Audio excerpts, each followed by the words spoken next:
បាទគោរពនឹងជំរាបសួរពុកម៉ែបងប្អូនយ៉ាសម្លាញ់ឲ្យបានជុំមួយមើលណាយ៉ាងណាទៅសុំមើលផងមើលបងប្អូន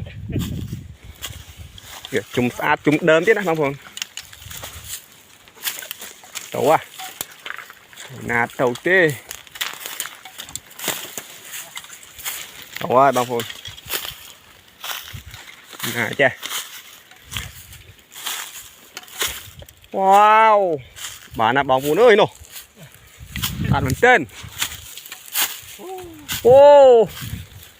អស្ចារ្យបងប្អូនបាទអូយីសួរបងប្អូនបានបងប្អូនអើយបានជុំដើមមួយនេះអត់ស្អាតមែនទេនេះបាទមកចេះហត់កង់លឺអូមើលបងជុំមើលបាទអូនេះសុកេះអូអត់តោះបងប្អូនអើយបាទឆ្លាក់បាទដល់តាចាន់នេះទេបងប្អូនណាតនេះចាស់បានណា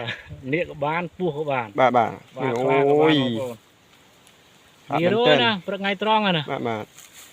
ហើយខ្ញុំមិញក៏បានមួយដែរបងប្អូននេះដល់សាច់បងប្អូនសាច់ខ្នាតបតោងងើបស្ងក់បងប្អូន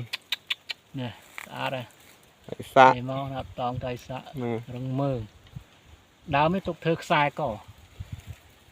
ឆ្នាំងរិញដើមអេបគ្នាបងប្អូនដើមកម្រយើងប្រើធ្វើខ្សែកខ្សែដៃបានបងប្អូនសូមអរគុណបងប្អូនបាទជួបគ្នាវីដេអូក្រោយ